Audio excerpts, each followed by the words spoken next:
Welcome to episode 8 of Pod is Killing Me. I'm Jesse. And I'm Jeff. And today we're getting into World Coming Down. So if you haven't listened to the show before, we usually spend the first episode sort of talking about the making of the album, where the band was at, the state of music at that time, and just a little house cleaning before we really get into this. We just set up a new email because we're actually going to be taking applications for a research assistant. So if you've had issues with our research on these episodes or if we've gotten anything wrong, we have a position available for you maybe. This is going to be an unpaid position to start with, but if you're interested, just send us an email to shutup@fuckoff.net. Also, if you're just a man and you have anything you want to say to us, you can also send the email to that. Yeah, all male emails or attempts at contact go there. I'll probably cut the very last part out. But yeah, honestly, if we've gotten anything wrong or you do take issue with anything we've said on this podcast, we don't care. We don't care. We don't care. How are you doing, Jeff? I'm pretty good. Is this going to be episode 8 now? Oh, because of a 3-parter for October Rust? Yeah, October Rust Part 3. I considered that episode 8. It's full length, basically, so... It really was. That is a 3-part mega episode, so that makes sense. I mean, it's very obvious that it was just, like... cut really abruptly because it starts with just like, and the next song is, Yeah, that's kind of a great thing though. Like I said, but well, hey, their songs just abruptly shift gears in that album, so right. Which is actually a really funny thing to do. Like if you had a tape or something, you would have thought, like, did this thing skip? Yeah, so I'm excited to get into this one because, not to get too personal, but I've got some shit going on in my life that I feel has made me extra receptive to the lyrical themes on this. Also, maybe Slow, Deep, and Hard and Origin of the Feces, but that's a different story. Yeah. I was just going to say, when your recommendation at the end of this is just going to be, you should listen to Cop by Swans. It's going to be... That's when you know it's rough. Oh, God. So, yeah, this was the big come down. Isn't that what you really wanted? Was. This was the like I said, we're basically left off. October Rust basically went October Bust and did not achieve the goal they had set out for themselves. I got a hold of the RIAA sales figures and I got the timelines on them, and I determined by looking at it that Bloody Kisses went gold in just under 2 years. So released in 93, by mid 95, it already hit that spot. Whereas October Rust took 4 years to go gold.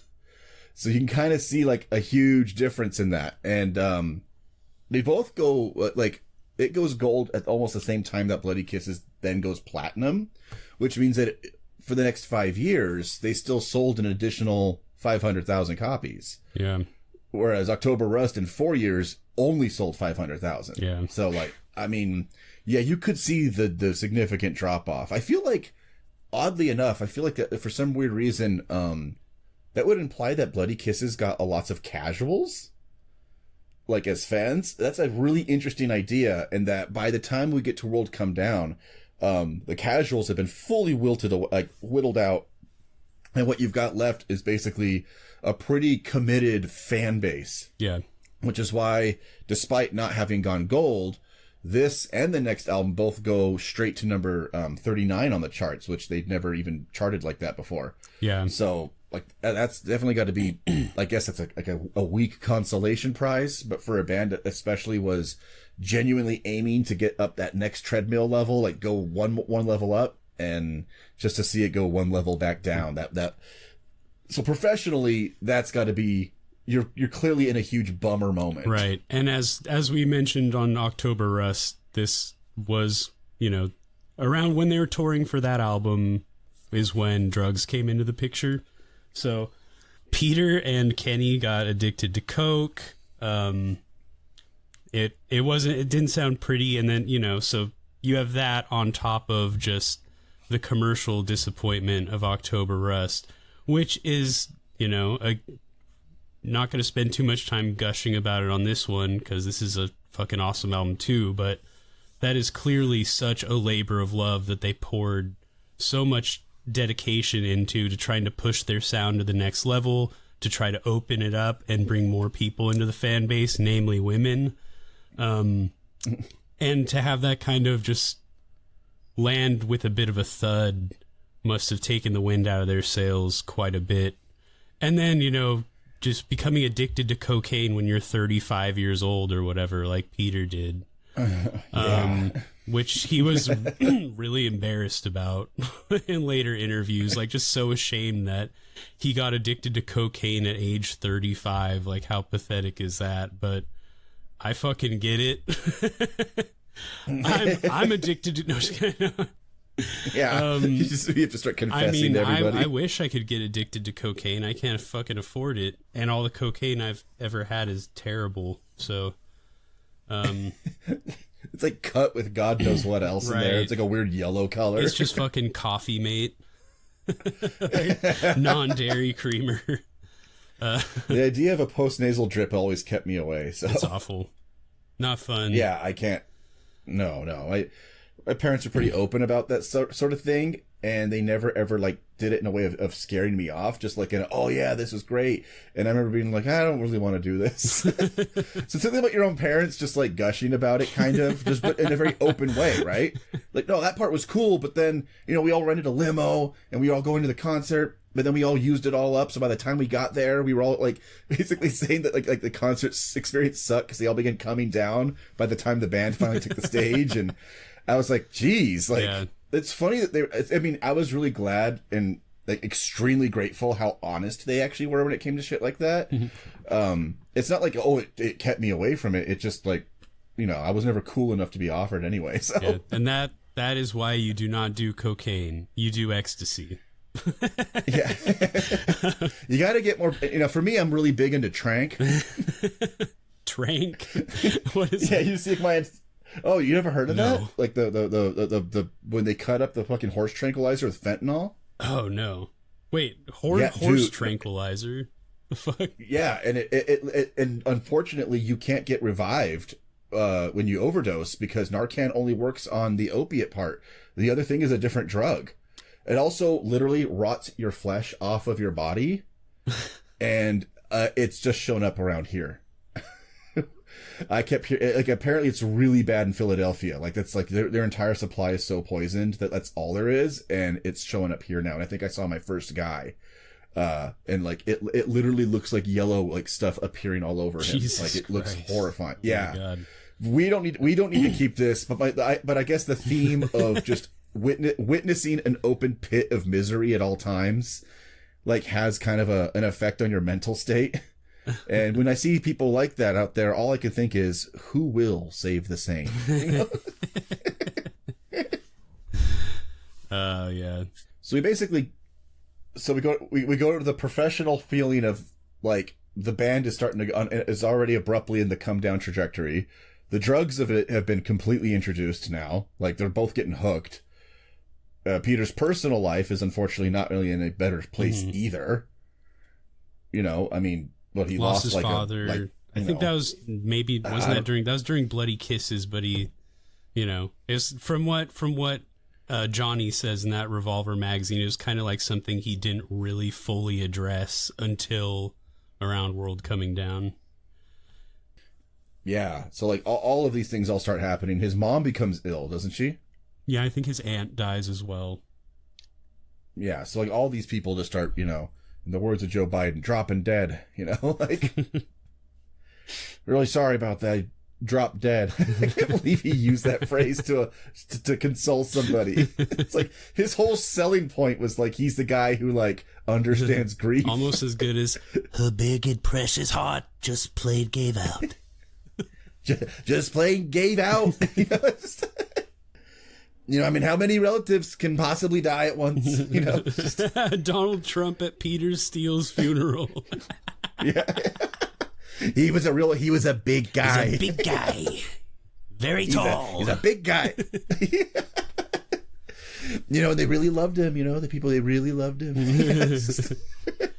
You know, the world has lost one of its brightest stars, real star, but I see that we have another star who is equal to, but she stepped up and she is different. I'm serious. I thought I knew them both. I didn't. I knew Diamond, but I didn't know Silk at all. I just learned about Silk. You're fantastic. But yeah, and also, go ahead. What do you got? Nothing. It was just a dumb joke. Oh, so it's okay. I was just gonna say, you know, all that what we just talked about, the commercial disappointment, the drugs, the personal issues, also big sea change in rock radio music. I mean, they've, as we mentioned, they're maybe a little behind the curve already with October Rust, but 1999 is the big explosion of nu metal. So, like, you know, yes. We already had, like, Korn's first few albums and stuff, but 99 is the year when everyone comes out with their big nu metal albums. And I have a list here. If anyone out there is a fan of nu metal, no judgments here. I liked some of this stuff too when I was a teenager. Kind of grew out of it pretty quickly. But, you know, I think it's got some merit. But listen to these albums. Limp Bizkit, Significant Other. Fucking huge album. Massive. Power Man 5000, Tonight the Stars Revolt. Incubus, Make Yourself, which is like nu metal adjacent. They got real soft and pussy on that album. Yes. Slipknot's debut, their self-titled debut. Wisconsin Death Trip by Static X. Ugh. Stained, Dysfunction. Oh God. My favorite black metal band, Seven Dust. Home. Black metal. Wait, are you calling it that for the reason I think you're calling it that? I think, I'm pretty sure I think we are reusing that joke from another episode. I know it's funny. I don't think we did. Oh, I think maybe we're reusing it from the lost recording. Never mind. Yeah. POD, The Fundamental Elements of Southtown. That's the name of the album? Yeah, The Fundamental Elements of Southtown. That could be a Mark Cohn album. Or Bruce Hornsby, one of those guys. The Fundamental Elements of Walking in Memphis. Dope, Felons and Revolutionaries. There's like a fucking third stringer nu metal band if I've ever heard one. Oh, the C list tiers are great. Dude, that actually the singer from Dope is the guy who wears the dead skin mask of the Static X guy now. Oh my God. That is insane. The fucking leather face mask of the Static X dude. I still think that'd be funny if SNL got a guy to do the same thing, but it was a Phil Hartman mask on the show. Just Phil literally looks like Hartman. Leatherface. And it's just this greenish gray, ghoulish looking version of Phil Hartman. With like red trim around the edges where it looks like the skin was removed. But it still advertises that it's him. Just black eyes. Yeah. He just stands there and sketches and doesn't move. Jesus Christ. Coal Chamber music. Korn, Issues. Let's see. That's crazy. Issues was 99. I, for some reason, assumed that was at least a 2000s album. I don't know why. Yeah, it seems like they were really cranking out the albums back then. I would have kind of swore Follow the Leader was 99 for some weird reason. Like, it makes sense that it's not. Actually makes way more sense, but in my mind, they all meld together. I think it was 98. I think they did Follow the Leader in 98, then like 1 year later put out Issues. That's why that's crazy to me that like when you have that huge of a breakthrough success and you're instantly following it up. Right. And I think Issues was a pretty big album too. Yes. I kind of fell off Korn after Follow the Leader, but anyway, what else do we have? Crazy Town, Gift of the Game. You cannot forget that one. Oh my God. Rage Against the Machine, The Battle of Los Angeles. Again, adjacent. I think it fits. No, that does fit.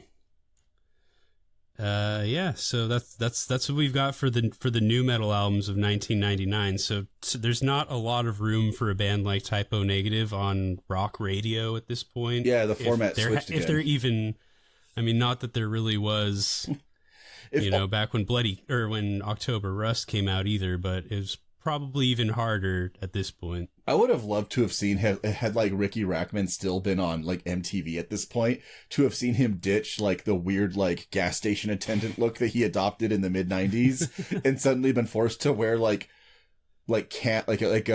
cargo shorts and like a backwards hat suddenly. Like he had to keep like addressing like the new metal style. He's just wearing a jumpsuit. Yeah, he's wearing an Adidas tracksuit. No, I meant like a jumpsuit, like a Slipknot jumpsuit. Oh God! He's got a like mushroom head. He's got like a spooky clown thing going. I do like the idea that there was a period in metal where the style was Michael Myers seemed to be the big style icon of new metal. It's just like, wow, we want one of those boiler suits. Plus a mask. I mean, it is kind of the same thing, Yeah. The only difference though is they don't like tilt their head slowly to the side. They kind of do like a this, like I'm crazy, and they point their fingers at their temples. Oh, I've definitely seen Slipknot do the Michael Myers head tilt before, just like.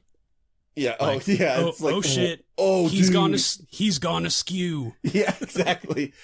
On the other end of 1999, the other end of rock radio, because we talk about new metal, and I guess that is most relevant because that's where the heavy rock comes in, right? On the other end of it, though, you had the kind of the cresting wave, because you had alternative, and then they had what they called like the joking versions, like faux alternative, like, your Sugar Ray's, Marcy Playground kind of shit, which isn't all bad, because I will say I used to love that song Flagpole Sitta by Harvey Danger. Yeah. I actually kind of like that song a lot. I do like that song. I also like the Toadies. Oh, the Toadies Possum are Kingdom. Yeah, no, that song actually kicks ass. But you had this like different version of it, which is and the funniest song to ever come out of that wave to me was probably Sean Mullins' Rockabye. I singed her a lullaby. Honestly, play that tiny clip of that and then play it side by side to Robbie Robertson's Somewhere Down the Crazy River. She grew up with the children of the stars in the Hollywood Hills and the Boulevard. The distant red neon shivered in the heat. I was feeling like a stranger in a strange land. The whole song is him talking like this and everything. And it's just like, she said, no, I like it. It's good. And you're like, okay, this is the same fucking song. It literally is just a 90s version of it, except it's not by a guy who's clearly on. It doesn't sound like a 40-year-old guy tripping, like trying to write a song, Yeah, it sounds like some fucking LA wannabe with a dead tooth. Yeah, Sean Mullins has a dead tooth if you watch the video. Really? Shout out to That Awful Sound, defunct podcast, but they covered that song and they just could not get over the fact that he just clearly has a dead tooth in the video. Like he keeps smiling really big and he just has like one like brownish off-white tooth. He says he kept it in honor of the drink that Pantera always has. That weird black tooth. Remember they have like their own signature drink they used to always have?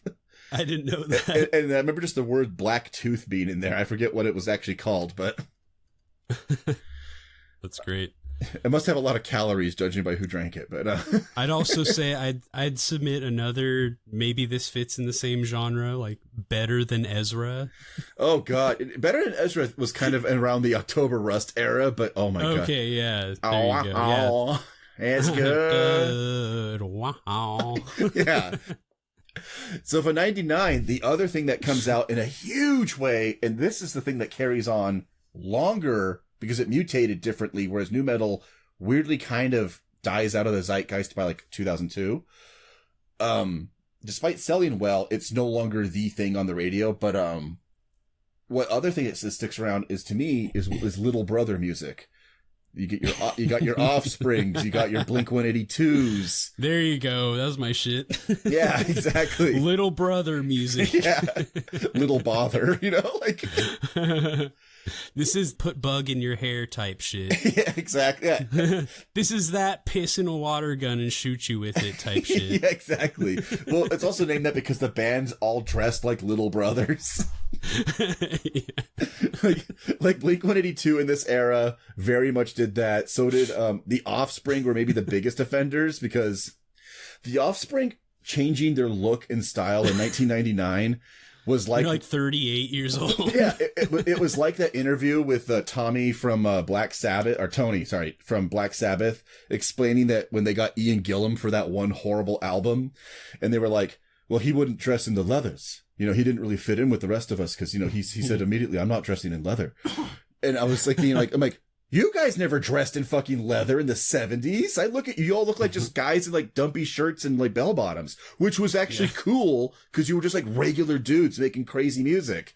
But like then they saw Rob Halford, you know, dressed like a leather daddy, and they're like, oh, is that what we're supposed to do now? You know, and so then they're all like these pudgy 38-year-olds wearing like uncomfortably tight leather, you know, and then they're like mad, like the new singer's not fitting in with our aesthetic. And it's like, that wasn't your aesthetic. You know, you merely adopted the leather. I was molded by it. Yeah, literally molded. I was molded into it. Yeah. So it's kind of the same thing. Like that's what the Offspring felt like to me. Like there was this crop of little brother bands, and they kind of saw where it was Dennis the Menace rock. Slingshot punk. Stink bomb rock. Yeah, that is because it fucking stinks. So yeah, like and like I think bridging the gap between the two genres would be like Alien Ant Farm. You know what I mean? Like, cause like there's, for some reason they didn't sound as little brother ass band. Yeah, that is the most, that sounds like something a little brother would like name his, like a fake band in a TV show. Yeah, like Ferguson from Chris. Yeah, he'd have his own band called Alien Ant Farm, you know? And he tried to dress rock and roll with like spiked up hair and shit. Yeah, it is the most like shitty movie version of rock and roll that like they always do for kids like that. Like it's some kids rule-esque, like some Nickelodeon fucking punk. Yeah, it's just like the movies. Oh, Jesus, man. That is the most embarrassing thing in the world. You know what that's like? That is like sending a message, seeing it read, and then waiting a while when they don't reply and sending it again. That is what that song is, because that was a single. It flopped. Then Smooth Criminal came out, was a hit. So then their follow-up was, we're going to re-release movies. You know, because now that we're big, you're going to hear it, and it still flopped. And it's like, no. Well, we just didn't like it. Wait. What's wrong with resending a message? or just trying again. Hey, I noticed you didn't hear me last time, but maybe you'll hear me this time. I should really delete Tinder, shouldn't I? God damn it. That doesn't have to be about Tinder. No, I know. The joke is that I have been doing that consistently to every woman who doesn't get back to me on there. Like, hey, like maybe something happened and you didn't see that message, so I figured I'd send it again. Oh God, you're gonna start doing. You're gonna do Mikey from Swingers leaving the answering machine message. We have to leave like 20 in a row.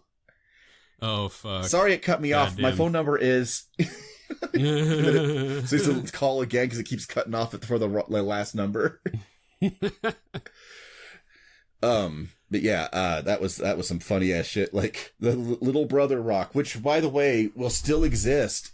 Like by the time we do the follow up record, that stuff will be in full swing because Little Brother rock kind of breaks containment as the Little Brothers of America get older. They become more emotional. And they create they became self-aware. Well, yeah. Well, what happened was after the horrors of 9/11, they got deeply emotional and they became emo kids.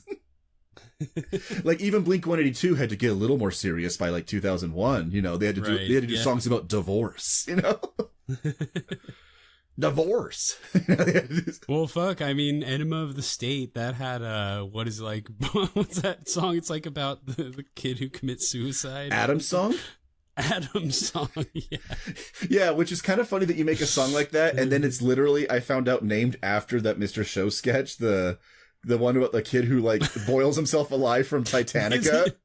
Did they really? Yeah, because the kid's name in that sketch is Adam Jimmy, and they said that's why they named it that. Adam's song. Man, I have all your albums. You're my favorite band. I mean, I played your song Try Suicide right before I tried suicide. Yeah, your fucking parents sued us. Yeah, but you guys won. That's excellent. I actually I just grew some respect for Blink-182 for that. That's fucking hysterical. I also love the fact that Tom DeLonge's like voice, he has to sing in both an extremely weirdly grating high tone, but what's most interesting is that he has to sing with a strange accent that I cannot identify. Roses by the stairs. Like, it's very like, what is that? I never thought I'd die alone. I jumped in acid, who'd have known? Yeah. Holy shit, yeah. So I was like, that is actually kind of a funny thing to do your serious song, but still have a joke in there. Right?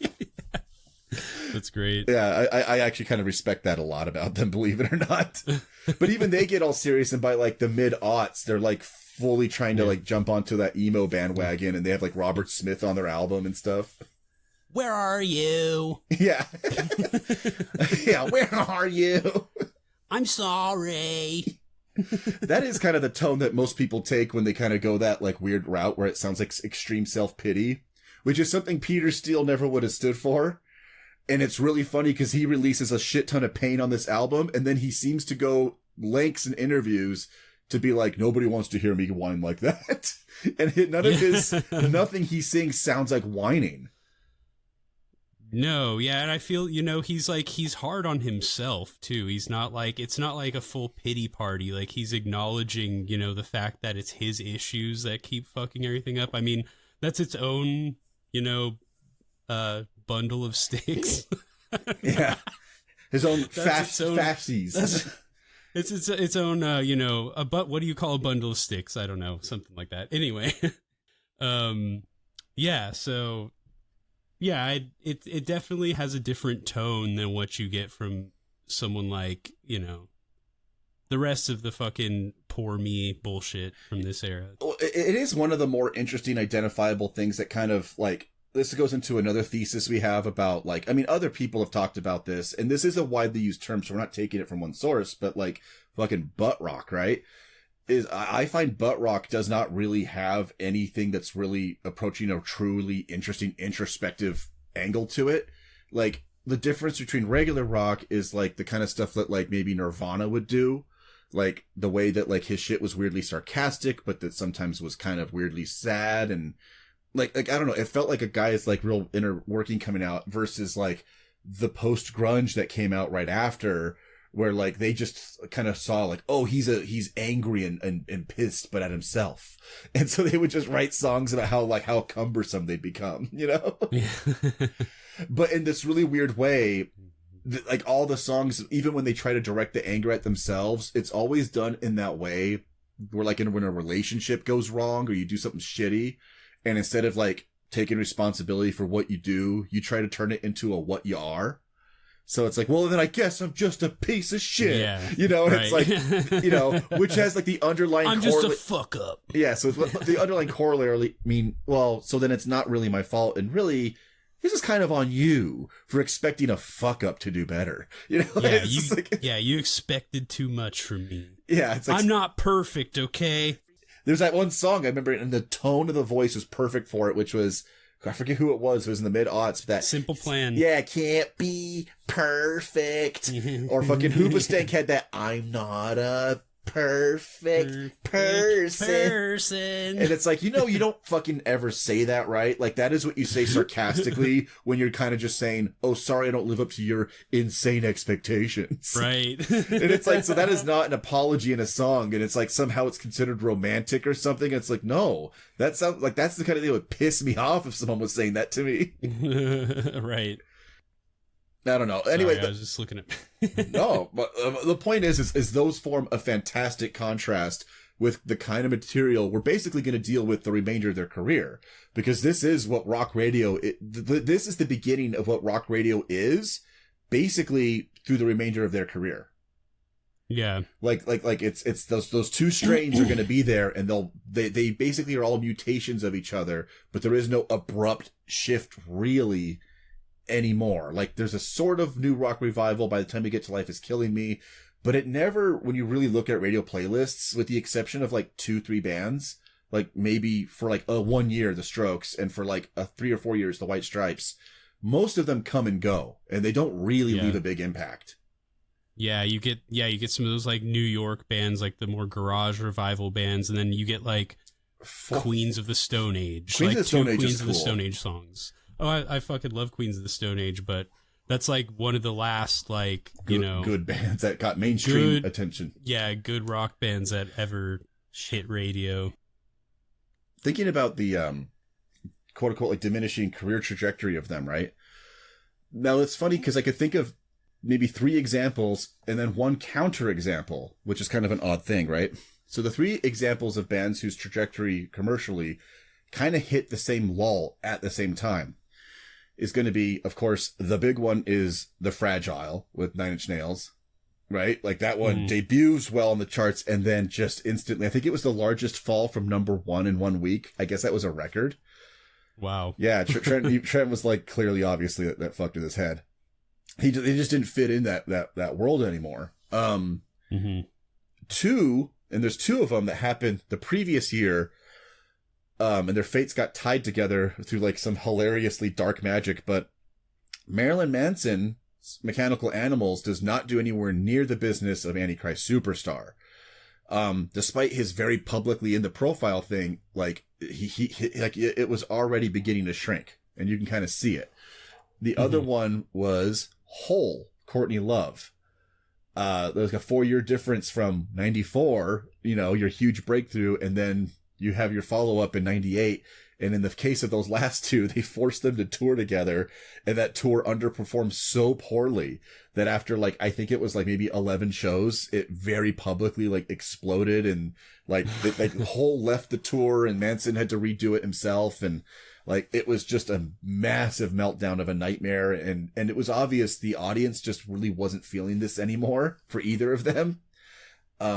It's really kind of interesting because I always think that is the bloated carcass of what was left of rock. But you're like, okay, maybe all the bands that got big from the mid to early 90s, maybe this is kind of a thing where they're all on their way out, right? If you got big in 93, 94, you just weren't going to be big after that.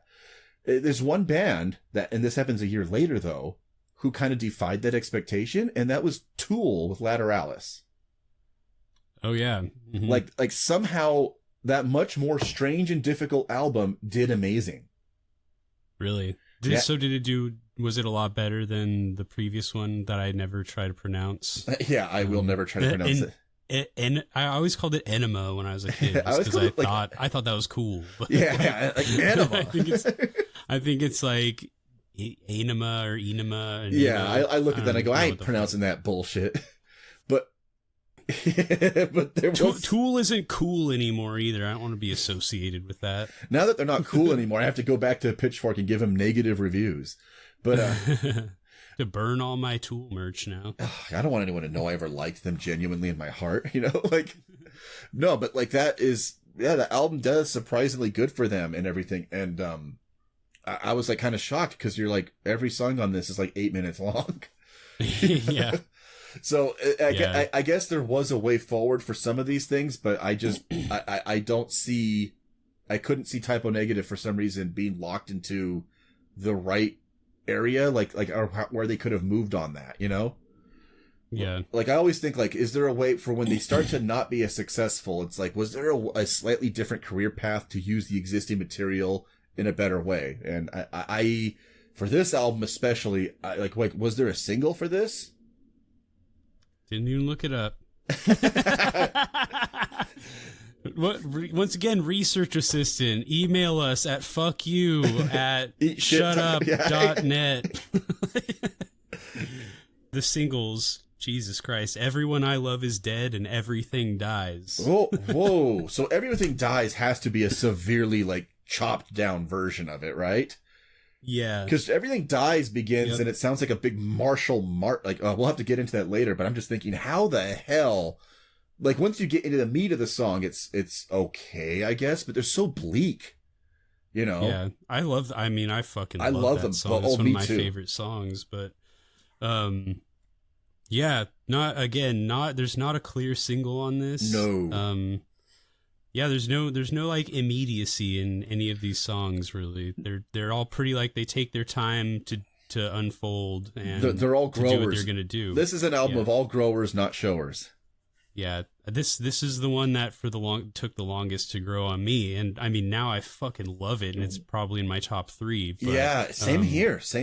It rocketed up for me. The more you listen, every time I listen to it, there's something new that I'm like, fuck, I love this. Like, oh my God, this is amazing. And yeah, like the whole sitar part at the end of the title track, like, yeah, oh God, it's so fucking good. It's kind of funny because it kind of feels like what I wanted Slow Deep and Hard and Origin of the Feces to kind of be more like, you know, like it's got all the elements that when you read the descriptions of those albums, it's like that. This is kind of what I imagined in my head. And the main thing, of course, is that there's so many new bags of tricks they had all learned by then that like you could see the growth in their songwriting ability and stuff. So so it is like, well, let's revisit the first record, but let's show you what we can do since then. It's kind of a cool return to form, but for most people, like if you came through the band like the way we did by way of like the puffy shirt romantic the romantic period, like it is very startling. It is definitely, it is like looking at the difference between like a Rococo painting from like France and then like, you know, where it's extremely ornate and like just overly like, you know, very decorative, which is what October Rust is to me. It was like the album equivalent of the picture, the famous painting of like the girl in the swing in the lush meadow. It's like, then they go to like an extreme, like it looks like that weird unfinished, like now the record looks like that one painting of the baptism of Christ that's unfinished. So it just looks like he's alone with a black background. And it makes the baptism look like it looks so mournful and kind of terrifying. I saw this when I was at the Metropolitan in New York, right? And I remember seeing both those paintings and kind of like they stuck with me in a major way. And so I kind of thought about, like, yeah, that's exactly what this album is. It's still, what you see is really gorgeous, but there's so much black in there. It's so bleak, you know? Yeah. And I'm like, that is the difference. They got all the ornate shit that's gone. Like Yeah. But it is so fucking good. And his voice, of course, is I think a big difference too. His vocals had gotten so upgraded from the first record. Right. Like half of what he does on this album, like he did not do on that first one. Yeah, lots of great like Sabbathy riffs and stuff on this too. That's what stood out to me the most the first time I heard it, was like just how many like little like just straight like Sabbath worship type riffs and stuff they'll break into. And that, you know, that was my first impression. I was like, oh, so this is, you know, the more riff heavy guitar based record. It's less, you know, wall of sound synth stuff. So it's going to be a lot more, this will be a lot more of a Kenny album than a Josh album. Yeah, I mean, Josh still adds so fucking much to this. Like 100%. Never, ever discount. but yeah, Kenny is a lot more prominent, and Peter's bass, like, is pushed a lot more to the front on this too. Yeah, it's a lot heavier.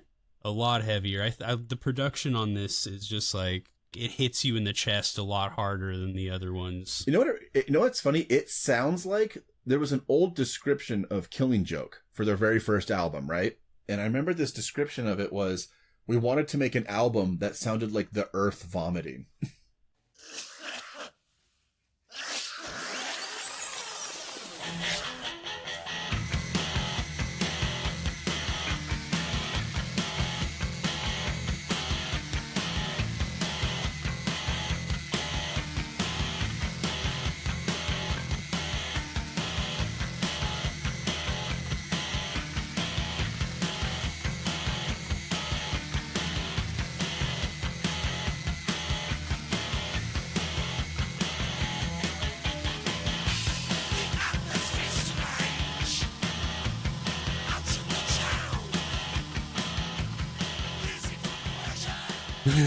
And I was like, that is kind of how the way it feels. It feels like big pieces of crust are just coming up, like magma out of the floor, you know? Like that is how the album feels. It's heavy, you know, but it moves at a really jagged clip. Like I will say I fucking love this record.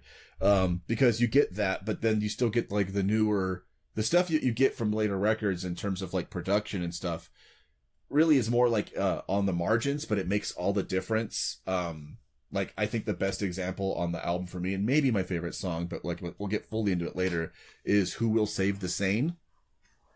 I like every one of his vocal lines in that song just fucking gets me, and it's just like, and it constantly in the midst of this heaviness, whenever he sings, it's like he soars above the song, and it's just really cool. It's like such a great feeling. God damn, like the more you go into this, the more you really do go like, shit, what a shame he fucking died, man. Yeah. Because no more music for me, you know. Just I want more. Yeah. I saw, fucking, it's gonna be even sadder on Dead Again, because I feel like that is a really fucking strong album to put out that late in your career and then to just die afterwards. It's like, it's such a fucking bummer. That is like, despite weird lyrical themes and stuff, musically it just kicks so much fucking ass. Yeah, it shows that they interestingly enough managed to still be vital. Most bands, I find, once you pass the 10-year mark, every year is like 10 years more after that. Diminishing returns after a while. Yeah, sure. and so you kind of are like, well, is there, you know, how many bands really have, usually they have one more album that you feel halfway about after 10 years. Like, I would say maybe the best example for me is maybe The Cure, you know, like Disintegration is the 10-year mark, which is their high point for many people. And then most people love Wish, which came out right after, like a few years later. Everything from that point on literally is you could just draw a line pointing directly down, you know, to most people. It's just like they're one of those artists that will always sell out a tour, no problem. But like new records, each one sells less than before. So everyone's still a huge fan, but we kind of just give us your first 12 years of being together. We don't want anything else. Right. I think it helps that these guys took so much time in between albums. Like they didn't just shit out a record every 2 years. Yeah, that is a big thing I noticed with them. Which, you know, possibly to their detriment, you know. Maybe they should have tried to just shit out another Bloody Kisses real quick, and it might have done them a little better commercially than spending all that time laboring over October Rust. But I'm happy they did. Yeah, me too. Gory smooches, you know, just like they're just like clearly just doing the laziest fucking record, but it works. It's huge. Biggest band ever. Yeah, they for some reason do a sludge cover of like Mungo Jerry's In the Summertime. Oh God. Yeah. Actually, you know what's funny? Now I'm hearing that as like I said as a joke, but I'm like, fuck, that would be interesting to hear them try to do that. In the summertime, when the weather's fine. Fuck, I would actually love that because like he gets to do that oof noise that I love so much, which is the noise that defines the whole goddamn record. Oh yeah, there's like I fucking love the ooh. Yeah, he does. He just loves that. Ah. Yeah, it all sounds like he was trying to record audio for like Mortal Kombat screams for when you get punched. Ooh, you know, there's a lot of those. All he needed was one big fatality scream. Like, oh, you know, you know, the kind where the person explodes, but you still hear the scream after. For some reason, it's just the "you make me hate myself." Well, that was used for Shao Kahn. That's the fatality. I'm picturing for some reason like just the animation of Shao Kahn pointing at you, but it's just "you make me hate myself" is what he says to you. Round one, fight. You make me hate myself. Like, what? And then he just hits you like with a massive combo, and you're done. Did you have anything else you wanted to talk about on this? I'm trying to think because I don't remember what was on the first one versus the second. Because we talked a little bit about it was a little bit about The Fragile. Was a bit in there, only in that I feel like they were both related in the sense that they both well, October Rust was really more the diminishing commercial return. This just kind of furthered that. But The Fragile was like the long-awaited follow-up from like a band that kind of got big in the alternative era that seemed to be a weird ill fit or an odd fit in a nu metal era. And they both release strange, long albums about grief, about death, and both of them were done at the point of high levels of addiction. Trent Reznor was huge into heroin at this point that we found out like later, you know? Despite a million references all to it and then the Downward Spiral, we just assume, you know, you don't know what he was into at the time. And it's like, oh, and on this album that doesn't reference it directly so much, it's like that's in the throes of heroin. Which kind of explain why it's much more, why it's a lot less like immediate sounding than Downward Spiral. Oh yeah, there's a lot of like just slow mood pieces on that album. Oh yeah, like that would not happen if it wasn't for that. If he was on a different drug, I don't think that's what that album would sound like. But that, and also like he also has a death of like his grandmother who like raised him. So like all those things, like, so it's like grieving and addiction and like like an unsteady feeling of your career, of wondering like, you know, like literally, like I think it says on The Fragiles, what was it? Where is everybody? You know, like it's literally that feeling of like, where is like all the people you came up with in that mid era, like are just gone, you know, and the few who remain, you're no longer friends with. Like, so there is this kind of feeling of like, you're just feeling completely like on your own island. And because of the tasting change, you get like the fucking shitty ass, like snarky, like critics who the tasting change. Sorry. Oh, the change in taste. Sorry. God damn. Did I just say it like that?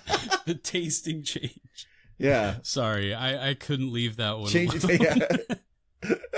Yeah. No, that's too fucking, I'm glad you pointed that out. I wouldn't want to just leave it there.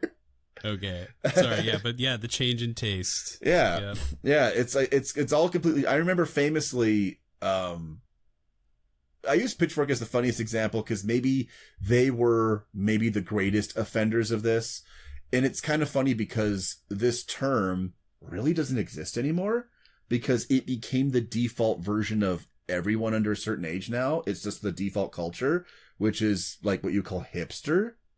Right. And so the main thing that they're defined by is constantly looking over your shoulder, wondering if you have permission to have certain like opinions, right? So, like, there's this constant, like, looking around and then being like, oh, this isn't cool anymore, so they gave it a 1. You know?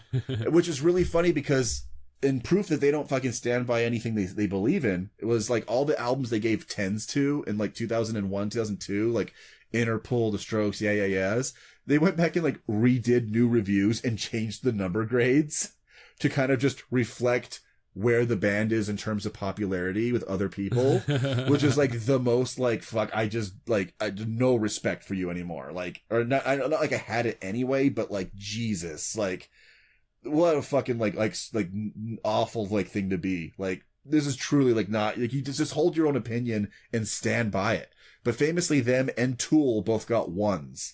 I remember that. Really? Yes. They gave them both 1s. Oh yeah. I remember the Fragile getting a 1. Yeah. Like, so fucking pathetic. Yeah, I love this idea of that. And then like way later, talk about virtue signaling. That's like just like sorry they weren't Yo La Tango, you know? I have the right taste. It really was. It's 100% what it was about. It was like the first wave of gentrifiers in New York all kind of letting everyone know, oh no, I'm cool though. You know? Like it's really quite funny. It's just kind of like desperate to distance yourself from the suburbs you escaped while you slowly turned the new city you went to into another suburb, you know? Yeah. But so yeah, I always fucking hated that. But there's no way in hell that shit doesn't get in the heads of, to some degree, the people making this sort of thing.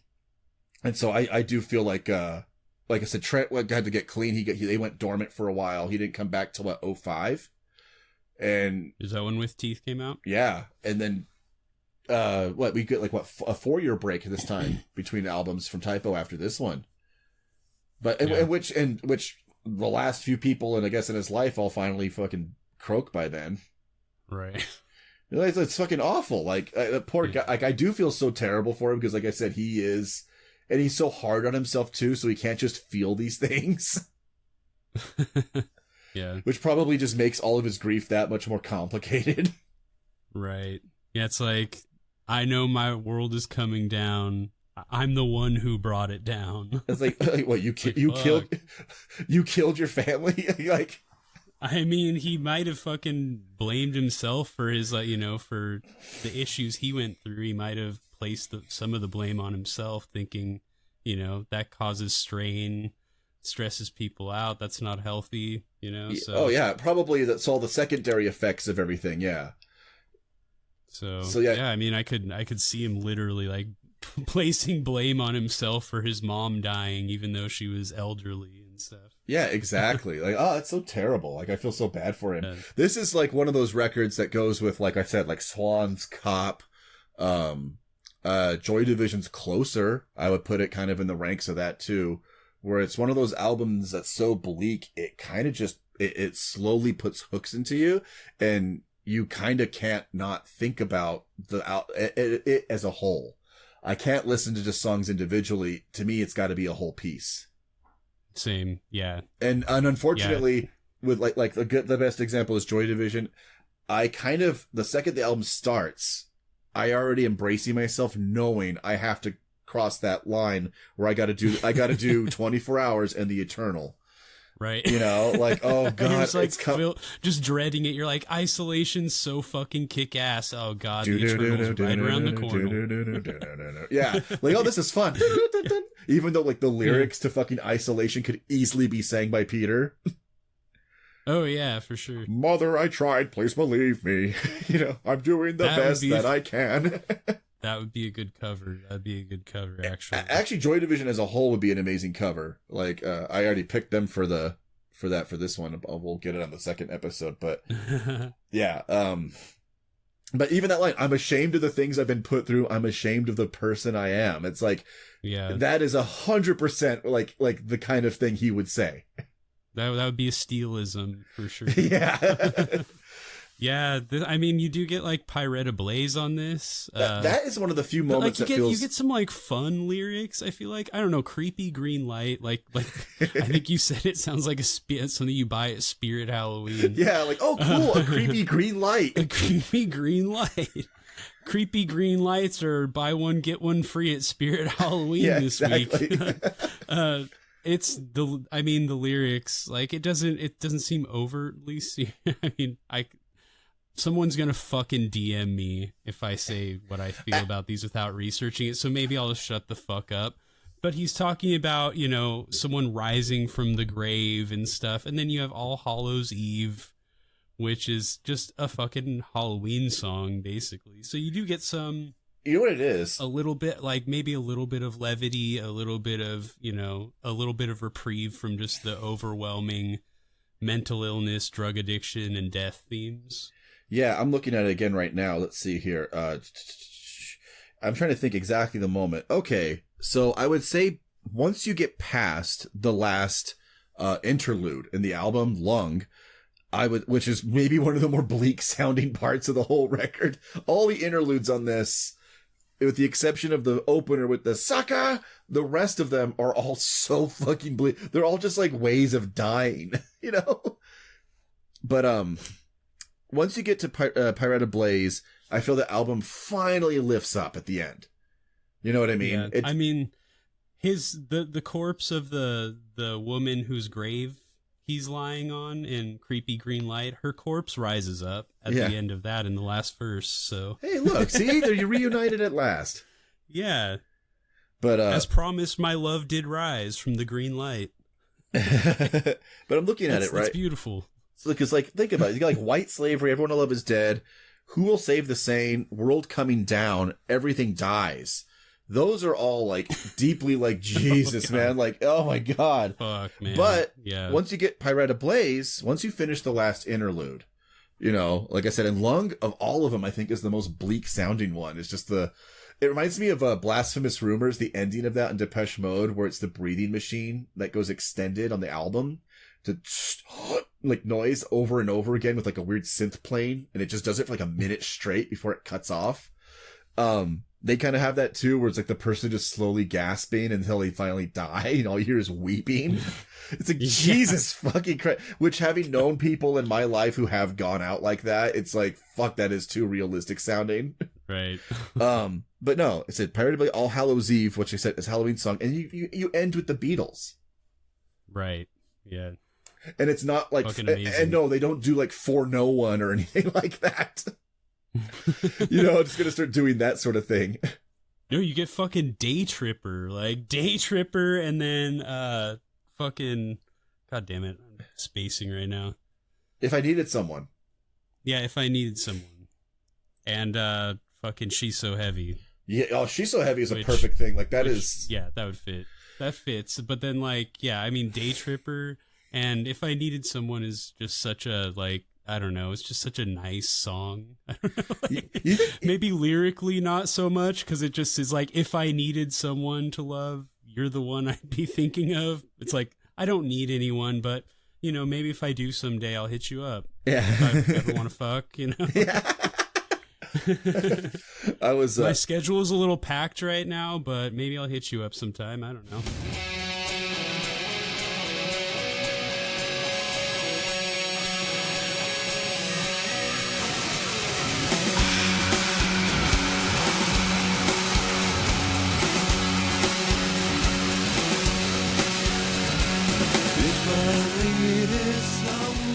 But yeah, so I got some quotes about the album. I have a lot of quotes. Most of them are from Kenny, but these all came from pretty much that Revolver Special Collectors magazine, of course.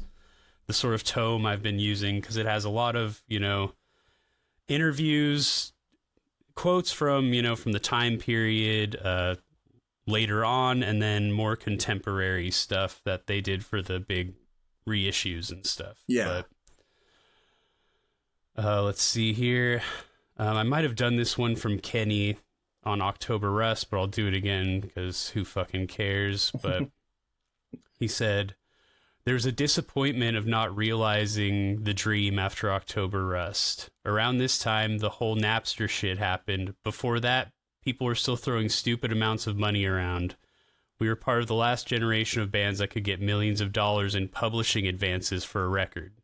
That ended with October Rust. It was becoming harder for bands like us. I think that disappointment, that despondency really comes off in World Coming Down."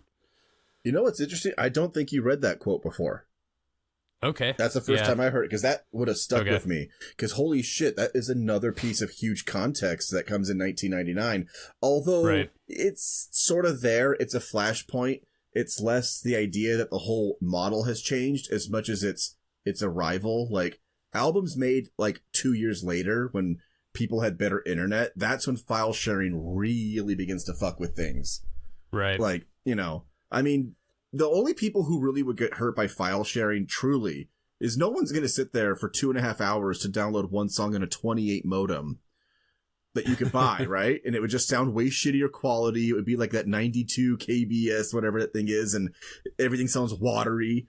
It's like, no, people will still buy it. What was, because the CD sales were still great. It was, once you got better internet, and it was the only people who get hurt were like, in the future, it'd be a harder time for people like Vertical Horizon to get like any shine. Because for whatever reason, if you really like music that sounds like it's from a commercial for a bank, it's like, you could just download that and then you don't need to buy the whole record because you're obviously not the kind of person who likes album tracks. Yeah, maybe that's everything you want and everything you need. Yeah. And everything inside of you which you wish you could see. I don't remember the fucking words for that, but well, yeah, don't they flash on song. Didn't they flash on screen? Maybe, I don't know. Everything in the word everything. I didn't watch that because that guy's weird bald head unnerved me. Immediately turned it off. Well, and it said, and if you had it on mute, you wouldn't think it was a music video. You would assume it's an ad for some weird product that like you aren't sure about. He looks like Doug Jones, that actor that does like dressed up as the fish man and fucking The Shape of Water. Just like this weird, gangly bald dude. Doug Jones. It just makes me, I want to yell it like Dick Jones, like RoboCop. You cocksucker! I I work for Doug Jones. Yeah. Dead or alive, you're coming with me, Clarence. She has everything you need. Speaking of Vertical Horizon, by the way, did you know they were at Woodstock 99? No, that's great. Yeah. I just was looking at their set list, the lists of who was there, and I was like, really? They were there? They were killed and burned on one of the fires. That's why you never heard from them again. It would be really funny to do a really histrionic remake, like an actual film about it. But but for some reason the riot is shot like the Normandy scene in Saving Private Ryan. That'd be it's sick. like far away, like the way they you can see the German positions of sandbags far away, kind of just shooting. So like you're always aware that that's it. That's just the main stage. And even though it's super inaccurate and the fires really begin after Limp Bizkit, for some reason it's only them playing. For some reason, there's still like people just getting shredded by howitzers. Like a guy walking with like an arm missing, going "Mama," like. Just these fucking white trash dudes with enormous jeans on, covered in like the fucking like runoff from the porta potties that overflowed that they were apparently reveling in. They show the aftermath, and it looks like World War I ambulances, and they have those weird face casts with the two tiny holes of like the injured trench warfare. Somebody just releases mustard gas at Woodstock 99. And it walks up to the MTV stage. Sees Kurt Loder begins dying. If only. I wish, I love that anecdote that I think I heard it on POD Cast or something that Brian Quinby gave, because he went to Woodstock 99, of course, but he like shout out POD Cast if anyone is it likes like stupid podcasts that joke around about music. Definitely check them out. But that's POD Cast with a K, by the way. But he went to it and he was just talking about the mud pits that people were playing in were just like run off from the overflowing porta potties. And he was just watching people like rolling around in the mud, and then 20 feet over, a bunch of dudes just pissing right into the mud slurry. That was as powerful an anecdote that kind of would describe the vibe of that whole place. Like where you just kind of knew within minutes of being there. I bet you'd kind of be aware, like, oh, some shit's gonna go. Like there's a sinister energy here. Yeah. And it's kind of funny because everyone's like, well, it's the awful band. It's like, the half of these bands, the ones everyone wants to blame, bands like them or similar to them will be playing Ozfest with no problems. You know what I mean? So it is that really stupid thing, and all these new documentaries that came out about it were trying to be like, well, the lyrics to this song, and it's like, do you have any idea how little people actually listen to the words to a song? Unless there's like a swear word that's fun to sing along to. It's just one of these things, like, trust me, this does not matter nearly as much as you think it does. Right. And Typo Negative, for the record, did not play Woodstock 99. No, they played the other festival. Because it was this year. It was the same year. Yeah, they played Ozfest. It was just a year of, like, a really weird feeling of bad vibes. Like 1999, though, is a bad vibe year. Like, it's either extremely happy for one side and like a real like low point for another side. Yeah. Speaking of low points, this was definitely a low point for Typo Negative. This one I feel like I definitely I definitely read a quote on the October Rust episodes where they talk about how that around that time is when cocaine came into the picture, and Peter and Kenny both got hooked on it. But I have a quote from Peter from 2007, sort of about the drug themes on the album and just addiction in general. But he says, I'm not going to do a Peter voice. I'm not going to be doing any voices here. I'm past that. I've embarrassed myself enough trying to do that. But anyway, he says, quote, I was never really into drugs, but I started to use when I was about 35, which, wow. But I was about 35. I'm 45 now, so that's pretty embarrassing. I should have known better, But I get offered things from time to time, and people think, my line of work, that it's dangerous for me to be out there touring. But listen, I have 10 phone numbers memorized that when I'm home, I can get Coke in 10 fucking minutes. When I'm on tour, I don't know who the fuck I'm buying from. And I don't want to chase this white devil for the rest of my life. What does Sequenzu Orcha mean? White devil. And Keddy just sort of talking about the shift of sound and just vibe from October Rust to World Coming Down, said October Rust is more like wish fulfillment, creating a fantasy. World Coming Down is the exact opposite. It's reality. Yeah, it is. It is a massive bummer of a fucking album. It really is. Like holy shit! It's like even the cover is just like when you. Granted, no one knew this at the time, but even the cover is just like that odd angle over that, that was a skyline and everything. And all I'm thinking of is even that just looks like a picture of something that don't exist anymore.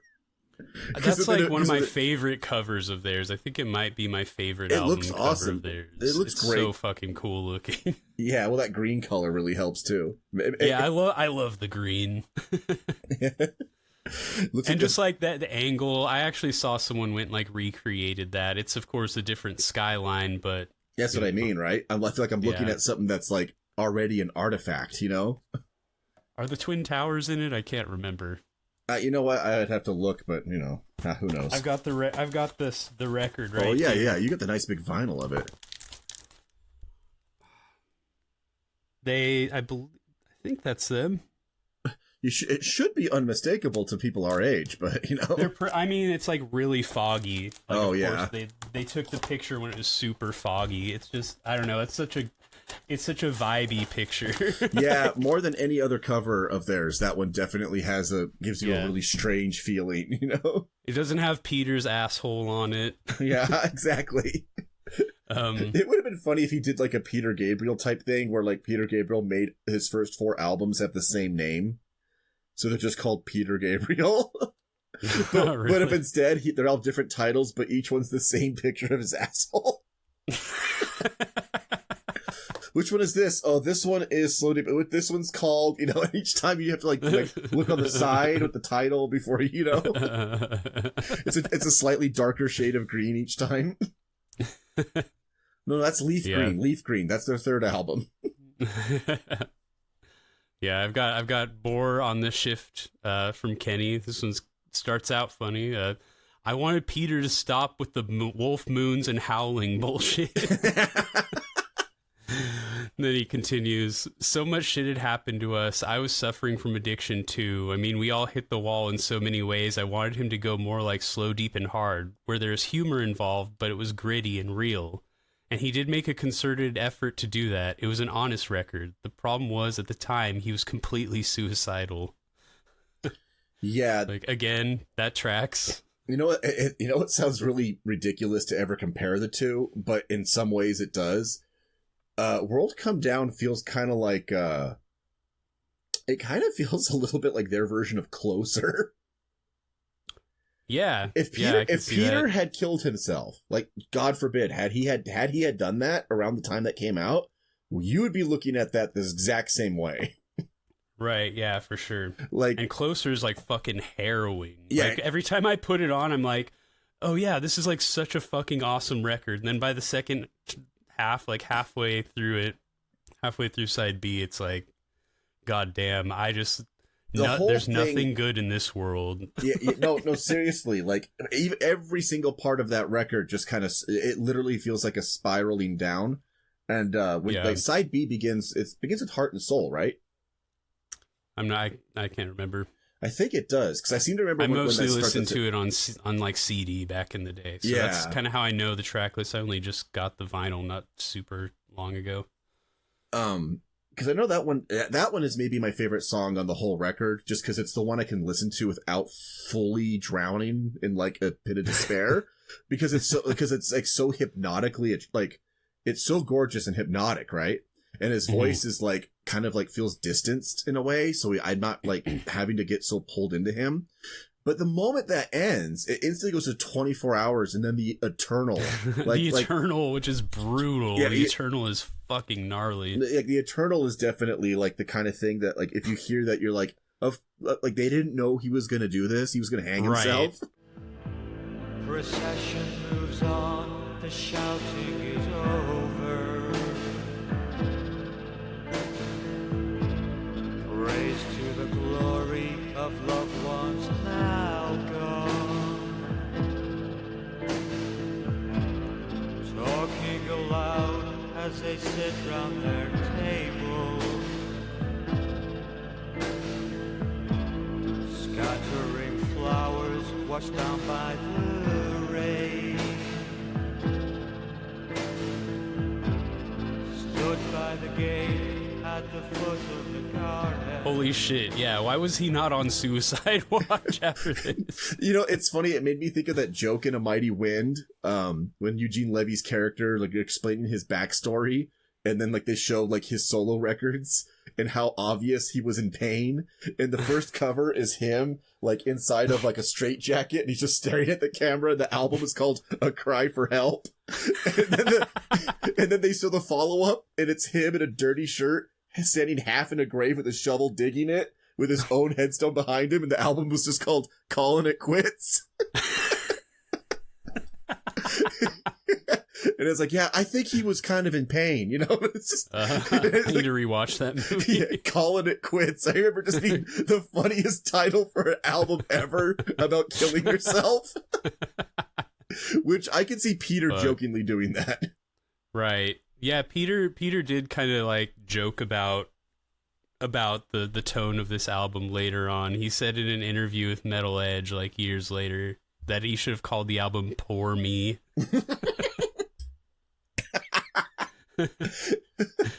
Then Kenny in the Revolver magazine said he should have called every album Poor Me after that one. Yeah, I come to think of it, right? They're so fucking funny. But yeah. I've got some stuff from Josh on this too. Josh doesn't do a ton of interviews, but this is from 2011, from, I guess, like maybe the first time they reissued these. But he said, "World Coming Down is one of the most depressive, low albums I've ever heard, and that's why I love it. Peter was really getting into some deep, treacherous feelings. He's talking about the agony of drug addiction and losing family members. It just rips your guts out to hear it, because it was so true. He was really coming from the heart." And that just makes me think of that term I heard on, again, I'm going to plug another much more popular podcast than ours, And Introducing. They did an episode on Peter Steele, and I believe the host used the phrase dire sincerity to describe Typo Negative, and it's like, that's a great term.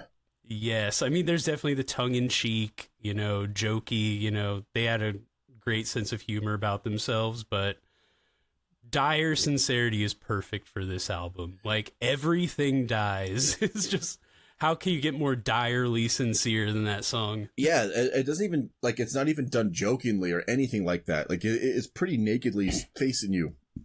Like, you have to look it straight and, like square in the eye. I mean, that is an album that once it really kicks in, I will say, like, I'd say about maybe 3 songs in, I'm like, oh man, like, I got a ways to go.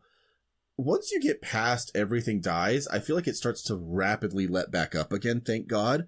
But, like, it feels like one hell of a journey. Right, yeah, even if the lyrics aren't, like, fun and light at all, there's still, like, some just musical moments that are just purely kick-ass. And just the whole thing, fucking rule, where it's like, lots of really good Sabbath riffs on this one. Yes, this definitely moves back towards, like, it's funny you referenced the slow, deep, and hard thing. I would say for people who love that album, and I'm realizing now more and more that there's a lot of people who love that first album. So I assumed we were in the majority opinion on this. I guess not. Hey, we're on the same side as Peter, so that's all that really matters. Oh, okay. Peter didn't like those first 2 albums.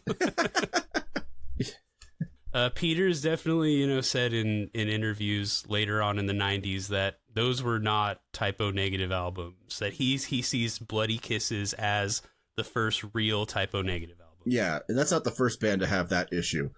But I will say, right. World Come Down, to me, feels like feels like the classic version of Typo Negative that when you think of them. This is the closest they get to doing that and hearing it done by them with all their new abilities and tricks and stuff they got in there now.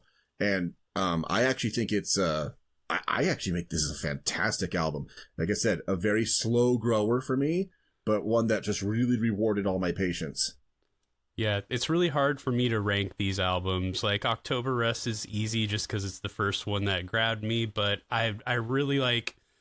I'll go through phases where I'm like, I think Dead Again is like maybe my second favorite. Really? Like, maybe I think World Coming Down is my second favorite. Life is Killing Me has some great songs on it, but it's maybe my like the easy least favorite of all these, even though I fucking love it, and it has some of my favorite songs on it. Like Nettie is an amazing song. Yes. We Were Electrocute. I mean, Todd's Ship Gods. There's some really, really good stuff on that album. But, I mean, World Coming Down definitely is jockeying for a position in my top 3. Yeah. Easily. It's surprising. Like, there are times when I'm maybe like this more than Bloody Kisses, even. It's hard for me to say on that, actually. I mean, I back and forth so much on that, but this one is definitely, the more really, really, really get into it, I'm like, God, I'm having to reassess this. And this one really shot up. I actually cannot stop listening to it right now. But that tends to happen when something is really dark and really like gets to me in a major way. I suddenly find myself unable to look away at it for a very long time. Like I'll be like obsessively, so like I can't listen to any of their other stuff at the moment because this is the only thing I could be listening to. Right. And it's like, oh, okay, so that means this thing got some weird hook in my brain that like won't let go for a while. Right. I think there's a lot of weird grieving and stuff that's going on that like just not fully able to process, and so sometimes this sort of brings things like that out, like in cracks and little bits going to leak through me. Yeah. And I'm like, oh, okay, maybe that is what's happening. Maybe there's something I didn't realize I was feeling yet until this started happening. Right. Yeah, definitely. I mean, anyone who's experienced like, family members dying or can probably relate to this album pretty easily. Josh, there's another quote from Josh in 2011. He said Peter had problems performing on the record because it hit home so much. It made him very upset to sing some of those songs, even though he wrote them. But to me, that's great art. And you can totally fucking hear this in some of the live recordings. Like, Peter sounds like he's about to start crying during some of the Everything Dies performances. Jesus. So he has the same... Like, yeah. His voice is, like, quivering on some of those. Oh, where it's my like, God. It's like, it really, like... It really fucking, it hits hard and it feels extremely like just authentic, real, no filter. Like it's just coming straight from the core of his being, So this is the closest they ever came to being able to like cover The Cure maybe at one point, because I always thinking about how Robert Smith had that issue in like 1981. And I think it was like a handful of songs were about the death of various members of the family. And he famously would he goes, it would just happen. I wouldn't try it. It would just, but, did you just start bursting into tears while you're trying to sing? And, the songs are like the funeral party, and it's about each generation, like grandparents dying, parents dying, him dying, like picturing each of their funerals. You know what I mean? Like, I mean, that album has the most, what I would call hospice music of all time, like song, which is probably All Cats Are Gray, which when you're sitting in a hospice room and you're just trying to escape a minute, for some reason, you can't hear other music. It just feels inappropriate. And it's like, All Cats Are Gray is the sound of sitting in a hospice when someone is asleep. Like, that is like a bleak fucking album, and I'm like, and they could easily have covered it, and it would have made sense live. You know what's funny about that, actually, and this actually might be relevant to everything else, or whatever we cover in the future, is there's a great clip from Robert Smith about recording that, where he said, and you can hear different versions of them, too. They do like a Peel sessions, which... Fuck, I wish we had a John Peel here at the time. Can you imagine how cool it would have been to have like Peel session Typo Negative tracks for each of the albums? The closest we get is them playing Cinnamon Girl for Howard Stern. Howard Stern, yeah. Yeah, exactly. That's our John Peel. Wow. And if so, you think they found oh my God, we should have, like, for the final episode, we need to see if Howard Stern announces Peter's death. Oh, that's a really good Really good call. He talks about it on the Neil Young thing where he's showing Neil Young. He's like, this guy's dead now. Yeah. Yeah, this guy's dead now. He's like trying to like convince Neil to be nicer about it or something. He's like, this guy's dead now. Don't say anything bad about it. Yeah, so before you say anything, just remember he's gone. I love the way this guy sings. He's not alive anymore. Oh, that's neat. Poor Neil. He's like, how old is he? Why is he going to understand that this is, you know? You know, I mean, this is the same time you were rocking in the free world, Neil. So, you know, that is kind of funny. That feels like something a friend, when you try to play a friend a song and you sense maybe they're not going to dig it yet. So you got to throw out facts at them. But it's not, it's not music related. It's just like, you know, you might like them personally. Holy shit. He's a good guy, you know? Yeah, like all that stuff you have about them making that, it does seem like everybody was on the same page, feeling pretty down. And it is funny because, like, there's obviously the element of grief and everything, but it's kind of funny that it coincided with what they felt was a mass downturn in their career. And I don't think their career so much turned down as much as October Rust was about the level, like we had talked about this or just a bit ago, about their chart placements. Yeah. Like which means everybody who did get October Rust is going to remain a fan. Yeah. You're not going to sink lower than that. I think you got like a pretty good core. Yeah. But yeah, I think hopes for expanding outward, I don't see that. You know what song that kind of gone out the window, it seems like, at this point. If they could have had any song from any point in their career be taken from another record and put on October Rust as a single to lead them off with, you know what I think would have worked? I Don't Want to Be Me. Yeah. I think that's a good time period for that. That would have totally fucking worked on that. Like I could see that immediately catching people's attention. But, you know, unfortunately, it was like, no, you're going to hear, what was it? Love You to Death? Or Love You to Death, yeah. That's a fucking amazing song, and anyone who doesn't like it is a fucking idiot, in my opinion. Like, if you don't like Love You to Death, fuck you. Yeah, fuck you to death, all right? Fuck you to death. Go to hell.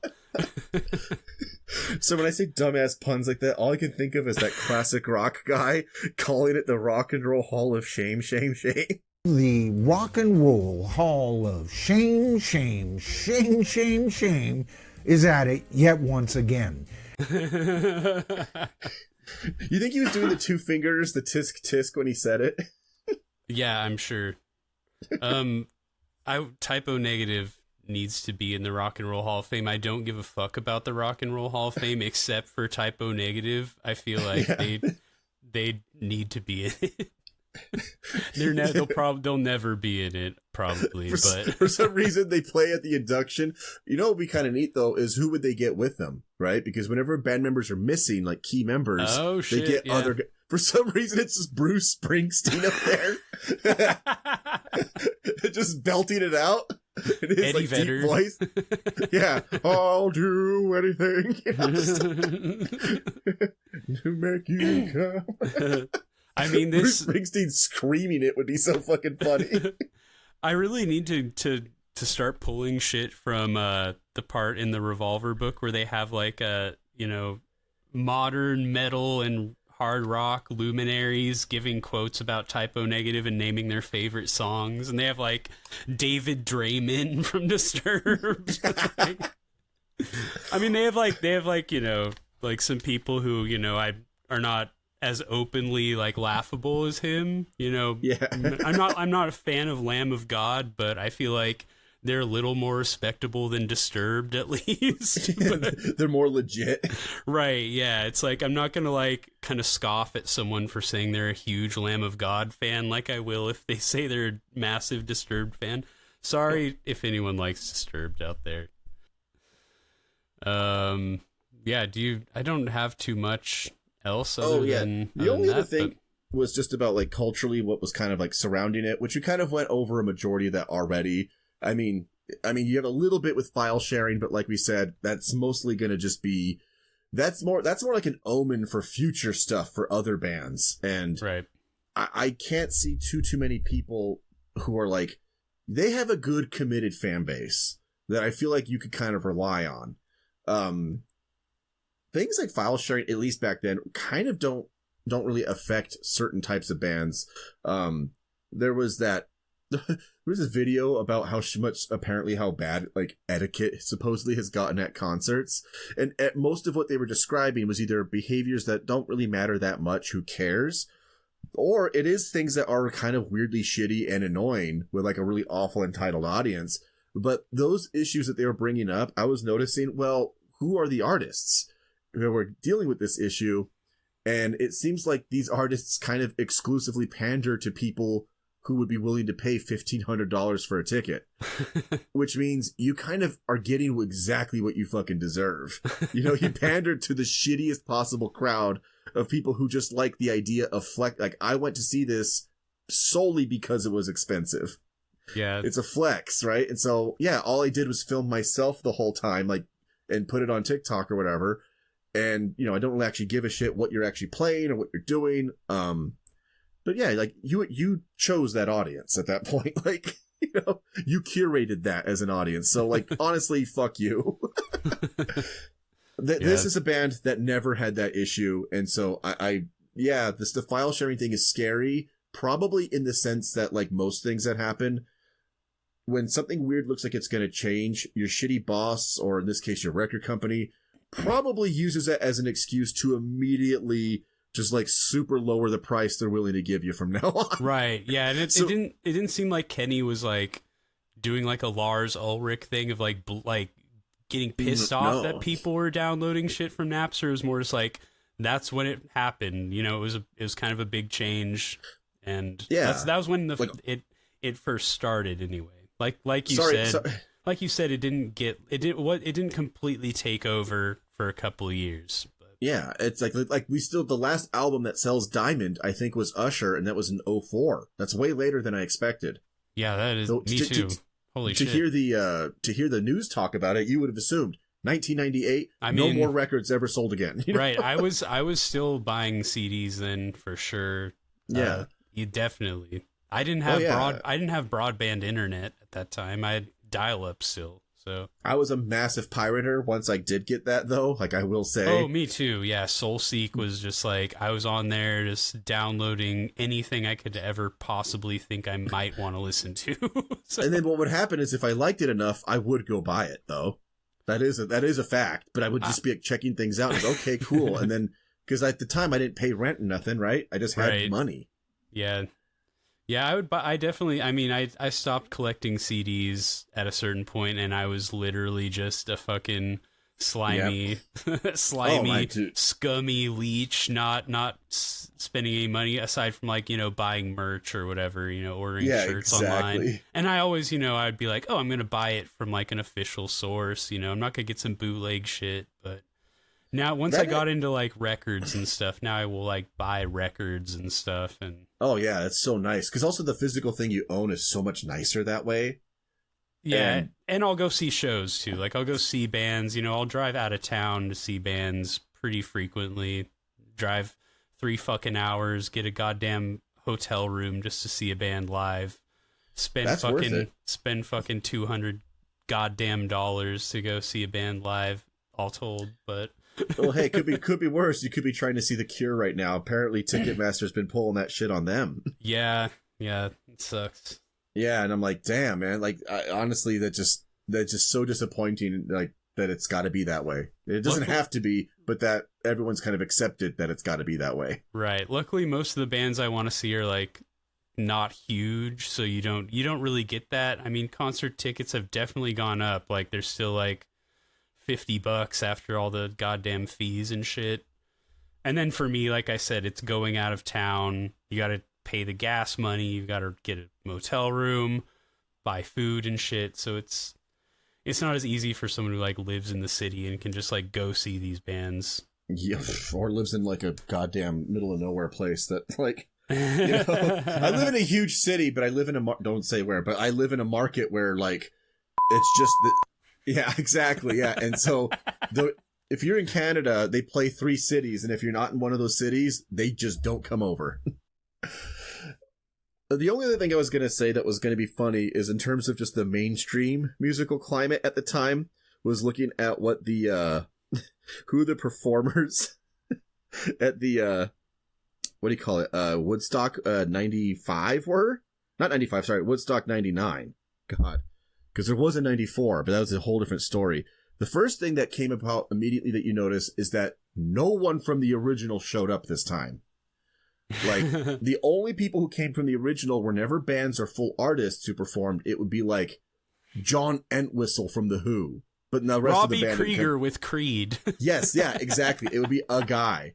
And Robbie Krieger from The Doors playing with Creed is so fucking hilarious. That is one of the funniest fucking things. Go look that video up right now if you haven't seen it, because it's fucking amazing seeing Robbie Krieger looking like he's wearing like triple XL clothes.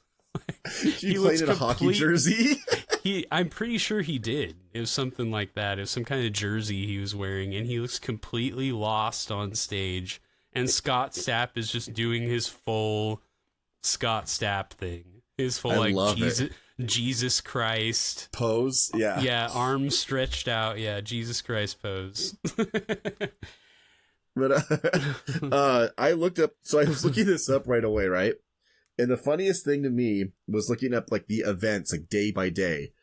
Is when the first thing here is, like, see, for the first day, right? Thursday pre-show. West Stage, 1, 2, 3, 4, 5, 6, 7, 8. The first 8 artists of Wikipedia here are all in black. You cannot click them as links because they are nobody. What are some of the names? Let's see. There's like Little Big Jam. That was made up. That's not real. Little Big Jam. Yeah. Frostbit Blue. What the fuck? Rattle Basket.